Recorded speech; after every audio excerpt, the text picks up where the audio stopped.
Halo teman-teman, welcome back to my channel YouTube. Kembali lagi bersama Iflo. Oke teman-teman, aku membawakan cerita horor lagi. Jadi ceritanya ini terdiri dari beberapa bagian, gak sampai 13 ya gitu. Jadi ceritanya ini judulnya adalah Si Anak. Rahasia di balik sebuah foto tua. Cerita yang akan saya bawakan malam ini adalah cerita masa kecil seseorang yang dulu pernah tinggal di sebuah yayasan panti asuhan yang didirikan oleh sebuah keluarga. Di mana dalam pengalamannya dia menemukan keganjilan-keganjilan. Sebuah rahasia besar yang tersembunyi di balik dinding. Sebuah cerita yang akan membawa kita melihat kilas balik dari rangkaian peristiwa yang ia pernah alami. Satu pesan saya, jangan pernah membandingkan cerita ini dengan cerita lain. Karena saya sendiri percaya, setiap cerita memiliki warnanya sendiri. Dan mari kita mulai. 14 Juni 2004. Siang terik itu lebih tenang dari biasanya. Seorang wanita bungkuk yang tengah bersusah payah dalam berjalan itu tengah menyusuri lorong rumah. Wajahnya lelah, namun masih tersirat sebuah semangat dari balik keriput kulitnya. Lantas, ia duduk seorang diri, merenung. "Duk," teriaknya. Suaranya lembut, lebih terdengar sumbang dari biasanya. Datang seorang gadis kecil menatapnya.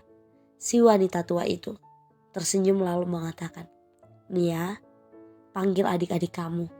Mbok mau bicara sama kalian semuanya." Tanpa bertanya, Nia menuntaskan tugasnya. Ruang tamu yang sepi itu kini ramai. Ada lebih dari 6 orang. Anak. Mereka duduk menatap Simbok yang selama ini sudah merawat mereka, menjaga mereka, memberikan perlindungan di dalam rumahnya. Namun hari ini terdengar sebuah berita bahwa Simbok sepertinya tidak akan ada lagi. Tidak untuk bisa menjadi figur yang akan menemani mereka. Karena seminggu yang lalu Nia mendengar bisik-bisik bahwa yayasan yatim piatu milik Mbok Sarni akan dijual. Meski berat, Nia yang pertama tahu bahwa bisa saja hari ini ia akan berpisah dengan adik-adik kecilnya. "Mbok sayang kalian, itu yang harus kalian tahu ya, Lay," Du ucapnya. "Tapi sepertinya Mbok tidak bisa lagi menjaga kalian. Jadi Mbok mau langsung bisa bilang saja, esok Pak Ridwan akan mengantar kalian ke tempat baru, ke rumah baru. Dan Mbok berharap kalian tetap jadi anak baik." Tidak ada suara yang menjawab ucapan Mbok Sarni. Tidak bahkan Nia sekalipun. Rasa sedih seperti berputar di ruangan itu. Semua anak-anak kemudian pergi satu persatu, bermain, mencoba melupakan luapan kesedihan itu. Mbok Sarni melihat Nia, lantas memanggilnya lagi. "Nia, kesini Nduk.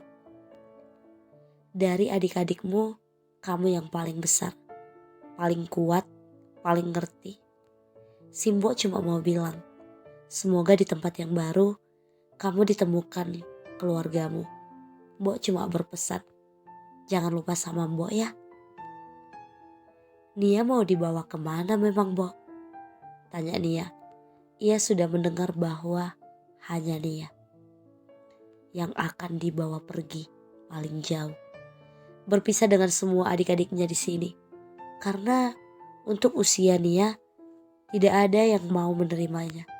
Kecuali ada satu yayasan. Mbok mencium kening Nia untuk terakhir kalinya. Sebelum hari itu Nia pergi. 12 jam sudah dilalui dengan mobil. Pak Ridwan berkali-kali menghibur Nia. Ia akan suka dengan keluarga barunya di yayasan yang baru ini. Banyak anak-anak yang mungkin seusianya.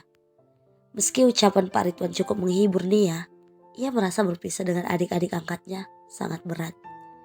Sampailah Nia di sebuah rumah besar, namun gaya bangunannya tua, halamannya luas, dipenuhi oleh rimbun berbagai macam tanaman.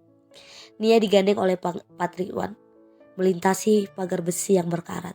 Ia mengguncang lonceng di depan pintu. Tiba-tiba pintu terbuka dan seorang melintas. Sebuah mobil ambulans terparkir di depan rumah itu. Awalnya Pak Ridwan tidak mengerti kenapa ada mobil ambulans di sana. Namun pertanyaannya terjawab dari balik pintu. Dua orang petugas tengah memopong seseorang, tidak terlalu tinggi. Mungkin setinggi Nia. Ia ditutup kain putih. Dari saat mereka melintas, tercium amis darah. Nia bisa melihat dengan jelas ada yang ganjil dari siapapun yang dibawa oleh petugas itu. Kemudian mata Nia dan Pak Ridwan teralihkan pada sosok yang tengah berdiri, tersenyum kepada mereka. Selamat datang di yayasan kami. Seperti yang Nia duga, saat ia melihat rumah itu, bangunannya tua. Mungkin sudah dibangun sejak lama. Lantainya masih menggunakan bahan tehel. Selain itu, ornamen di dalam rumah hanya diisi oleh foto-foto tua dengan rak-rak buku dan kayu jati ukir.